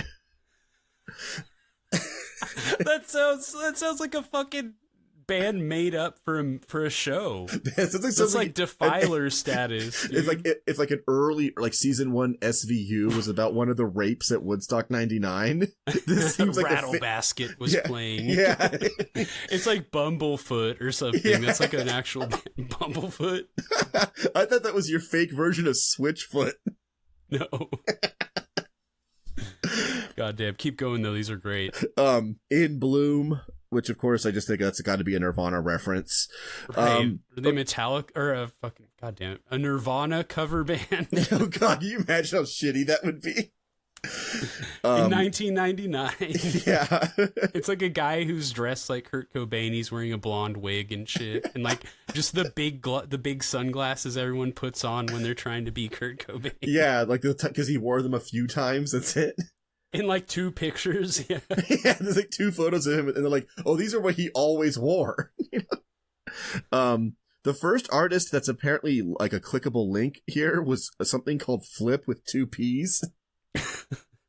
Then you get Third Base. Then you get oh shit, here it is. Vertical Horizon. Okay, yeah. There's G Love and Special Sauce. Okay, I remember that name.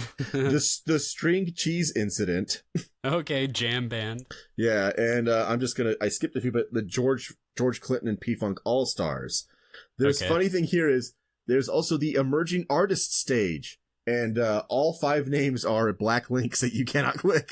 Including people like Johnny Rushmore, Chris Glenn, Immoral Fibers? What the hell kind of a name is that? Immoral Fibers. Yeah. Not immortal, but immoral. That's what I almost read it as, and I was like, wait, no, it's Immoral Fibers. Friday, you actually get real shit. Weird. G-Love and Special Sauce shows up early again the second time. So, like, they get double No duty. one asked for that. No one wanted that. James Brown. Oh, yeah, that's right. Jamiroquai. Then we get 2 people who were just at the previous one from 94, which was 2 in a row. You get Live, for some reason. I don't know who was looking for Live in 99. Fuck me? Yeah, you, yeah. I really I'm looking for Live now. Yeah. Wanted to hear Selling the Drama again. I alone want to hear Live in 99. Sheryl Crow. She was at both of them. I fucking hate Sheryl Crow. I'm sorry. Yeah, that's all right, man. I don't know. I can't explain it. I just hate her. I had all I want to do is Have Some Fun stuck in my head for like 2 years. It would just randomly pop into my head. God. Like every fucking day, I swear to God. If I was doing nothing, I was like focused on work, all I want to do is have some fun would just pop into my head. Ooh. It was like I had to play music to drown it out. It was like I felt like I was going psychotic. Oh my God, that's kind of like the one that I used to have to deal with her with that, like, was like when I would, you ever be at like a workplace that had a radio on, and it was always like a Jack FM type station, which I always hated because it always treated music like, isn't it crazy? We're okay, guys, buckle up. We're gonna play a recent song, and then we're gonna play Def Leppard. Isn't that crazy? Like, imagine that, guys. Back to back, Black Eyed Peas, then Def Leppard. Hold on to your seats. I mean, imagine that, guys. They're different formats, you know, and you're like, yeah, I get it. And you only play the same 8 old songs anyway, so who gives a shit? But I had to hear fucking that I Want to Soak Up the Sun song. And that, like, if it's nothing made you want to slit your wrists faster than that. Right. Especially when you look at the clock and you realize... I want to pick up a gun, more like. Want to pick up a gun. I want to shoot everyone. Okay, so see, this would be that's very Steel-esque humor right there. The Offspring later plays DMX, Korn, and Bush. Bush closed out the night. DMX when he got everyone to say the N-word in the audience. Oh, and then Jesus. all the people in the new documentaries were like, this was a sign of things to come. This was a prelude to Donald Trump. It's like you're really stretching for that. That was like an amazing fucking performance. That dude commanded the whole place. Yeah. Like, undeniable how incredible that was. And Korn's performance is fucking nuts at that too. I remember, like, I don't even like them, but I remember seeing that and being like, whoa. Like, I don't get it, meaning like, but I clearly see everyone else does. Like, these guys. Yeah. And then the idea that you'd have to follow it with a fucking Bush. You know what I mean? Like, God. what a downer after Korn having glycerine. Yeah. Listerine, you know? Listerine. Yeah. The West Side Don't Stage. let your breath go bad, Listerine. Dude, there's a band on the West Stage called the Umbilical Brothers. No. And all I can think of is, were they just like a weird Chemical Brothers ripoff? What the fuck? They're twins. Siamese twins DJing. And they're just like the perfect, like, perfectly symmetrical Siamese twins. It looks like one of those things where you hold a person up to like 2 mirrors. So they like a paper doll that you unfold. And there's just a bunch of them. There's like 6 of them all connected. The Umbilical Brothers. They're wearing like a super wide pair of overalls. Holy shit. It's not 2 guys, it's actually like 6. Yeah. And they're all connected. And they're all connected in the same spot on the shoulder. Right. 6 heads and 2 arms. Unfortunately, the guys in the middle don't have any arms, but they can sing harmony. Yeah, they just do doo-wop while the other guys scratch. Oh my fucking God, dude. So that's acapella. They're doing like beatboxing. Oh God, people going nuts, man. I can't imagine why the Umbilical Brothers didn't really take off. I mean, they did win a Grammy in 2002, so. Unfortunately, just one of them died in 9/11, so. Yeah, and then he...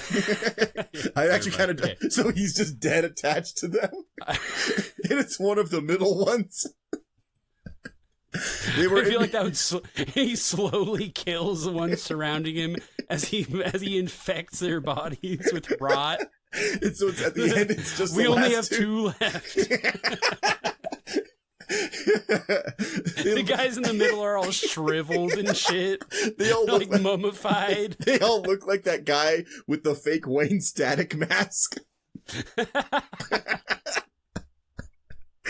Holy shit. Those leather mummies. Yeah, they all look like the grandpa from fucking Texas Chainsaw. God. That's fucking great. And it's just the last two is still plain, but you can tell their skin's all jaundiced because the infection is slowly coming to them. Oh my god. But anyway, there was oh my god, like you see Lit, Buck Cherry, that's definitely like, these are artists could never have been in 94. Insane Clown Posse. Buck Cherry? Yeah, they were there apparently. Oh, shit. I love these ones that like are nobody, because there's someone here just called Linda Rutherford and Celtic Fire. Yeah, I cannot click it. It is not a link. Animal Planet, I cannot click. Sugar Daddy. Animal Planet? You don't know Animal Planet? It's a fucking great channel. Yeah, unfortunately, it wasn't a channel. The channel was named after this band. They just broadcast Animal Planet for 45 minutes. Yeah. Dude, probably would have been preferable to whatever they played. This was the emerging. Dude. This is also the emerging artist stage, and the last one on there was the hilariously, clearly had a chip on his shoulder, resentful Moby. When you hear him there, he can't stand fucking Moby. He's clearly like that weird kind of guy who, like, I understand parts of the energy, but like, my god, when you see it with someone else who has it at a 10, you're like, ooh. Where he's big nice guy energy. Yeah, he is the quintessential nice guy. You know, I don't play guitars because that's what like big jerk jocks do. You know. Meanwhile, he like brags in his book about fucking Natalie Portman when she was 18 or some shit, and then she's like, "That's not true at all." That never happened, you fucking creep. Yeah. She was like, he was kind of creepy, and like he invited me backstage and creeped on me. Yeah, exactly. Oh my god! So loser. I'm trying to think of. So here's a few of the other things that were on the I think it's the second night or whatever. So you get Tragically Hip, you get Kid Rock, who somebody recently referred to him as the George Thorogood of the 90s and 2000s. Also, about the Tragically Hip, really quickly, I guess they start with the Canadian national anthem, and they got booed and shit thrown at them. What are you doing fucking singing that, man? And this was pre 9/11 too, so like imagine if they had done that in like 2001, like what would have happened? They probably would have been fucking killed. Actually, to be honest, I think it was the memory of the Montreal Screwjob against Bret Hart was maybe still fresh in the hearts of the fans. With that audience, maybe. Yeah, I'm not kidding, man. Like fucking Attitude. Woodstock 99 may as well have been sponsored by Attitude Era WWF. It may as well have been WWE presents Woodstock 99. Dude, one quick thing I just wanted to let you know about the Umbilical Brothers. You can also just call them Umbies. That's what the fans call them. They call them Umbies. Oh, that's kind of sweet. Even though there's no more left, they all died from the infection. Their performances heavily feature physical comedy and surreal elements. The comedy got darker. Yeah, stage shows by the Umbilical Brothers include Heaven by Storm, Thwack, Speed Mouse, Don't Explain, and Kid Show, not suitable for children. This sounds wacky. Well, it's not suitable for children, although it's kind of because it features a child. It can feature a child. Oh my god. Okay, you want to talk about ones that like stand out as which of these is not like the others, okay? So we got Tragically Hip. So the main stage is just a weird thing of just major artists, because you still get Counting Crows, which in 99, I'm like, that seems like the expiration date had already passed. Dave Matthews, Alanis Morissette, another Canadian, Limp Bizkit, Rage Against the Machine, Metallica. Those last three, all within a single sync vibe. West Stage, here we go. Check this out. You have Everclear. You have oh god, Ice Cube of mine. Ice Cube. Where weird. Been? So the actual Chemical Brothers are here.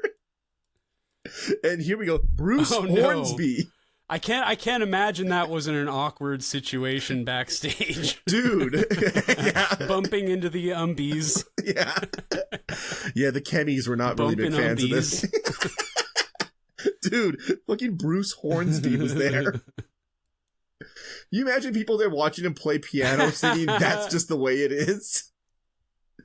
Like, whose idea was to book that? They're like, well, a bunch of like pissed off teenagers in cargo shorts. They really want to go hear him sing Mandolin Rain, Maybe he'll do a cover of The End of Innocence by Don Henley by himself, what the kids would love, So yeah, I thought the fact that Bruce Hornsby, oh my god, there was a rave tent with artists like Full Devil Jacket. Full Devil Jacket, damn. Yeah. I don't like that. That sounds scary to me. Yeah, it sounds you know what? Probably satanic. I bet they're grooming. Yeah. 2 Skinny J's, and skinny is spelt with 2 N's and 2 E's. Let's see, American Pearl, Serial Joe, Gigolo Ants, and Fatboy Slim, someone you actually recognize. Okay. Gigolo Ants. Oh, okay, here we go. We're gonna get to some fucking, truly, evil shit here. The Brian Setzer fucking orchestra was there. Truly pure evil. The blackest eyes. The devil's eyes. Can you imagine a bunch of people trying to swing dancing covered in shit? I would love the idea of just feces being thrown at them while they're trying to do that jump, jive, and wail bullshit. Stray cat boogie. The stray cat strut. Yeah. Stray cat scat strut, I couldn't say that right at all, though. I fucking stepped all over that. Stray scat strut. Yeah, see? Good. Yeah, say that 3 times fast. Anybody. Right. Okay, West Stage. Oh, boy. I got your favorite in here. I got Seven Dust was there. Oh, shit. You know who they played right after? Who? Rusted Root. Oh, shit. Another favorite. Yeah. Send me on my way. On my way. On my way. Boy. Yeah. Which everyone might remember that as, isn't it that song from Matilda? It's kind of the only way to remember that. I would like to reach up your ass. Up your ass. God damn. And then right after them, Collective Soul played. Fuck me in my ass. Collective Soul, okay. All right. Because it's the world I know. I'm just picturing... That was good. Yeah, I fucking hate... Oh my god, those later... You know what's sad, though? I will say, I do love the riff from Shine. Just the... Yeah. And let's see, we get... I always look at the... what do you call it? The emerging artists to see if any of them were anything. Oh, weird. Muse is on one of the emerging artists, and they actually did kind of become a thing about a decade later. Oh, yeah. Oh, shit. I remember in I was on a message board probably around 2001, 2002, and, someone sent me some burned Muse CDs through the mail, some British guy. He was like, "You're gonna fucking love Muse, dude." And I was like, I remember thinking this fucking what is this Radiohead ripoff? This guy sounds like he's trying to sound like Tom York too much. I haven't really listened to that much Muse. Sorry if anyone's a fan out there. Again, I'm going to be apologizing a lot from now on just because I feel like I do have some very strident opinions about music that I actually know nothing about. Yeah, exactly. I'll say that off of a really weird vibe I have, or just a fucking hunch that totally could be completely wrong. Yeah, it's 20 years ago I heard a song and it gave me this impression, and I've never wavered from that, so. He's everything you want, he's everything you need, he's everything inside of you that you wish you could be. He says all the right things at exactly the right time, but he means nothing to you. All right, everyone, that was World Coming Down Part 1. Are you still here? Are you awake? That was a really long fucking episode. I figured I'd just release it as one big chunk instead of breaking it into 2 like I did with the second half of October Rust. I guess we'll see how it goes. 2 things real quick. Robbie Krieger was not wearing a hockey jersey when he played with the Doors at Woodstock 99. He was wearing a black XXL Undertaker shirt tucked into yellow jeans. I think that's an important distinction to make. Secondly, Moby didn't lie and say he fucked Natalie Portman when she was 18. He lied and said he fucked Natalie Portman when she was 20. So What a good guy. Just seems like a real nice fellow. Nothing bad to say about that fucking egghead. We'll be back Friday after next with part 2 of World Coming Down. We'll get into all the songs. Until then, thanks for listening. Thanks for supporting the show. And we'll see you next time.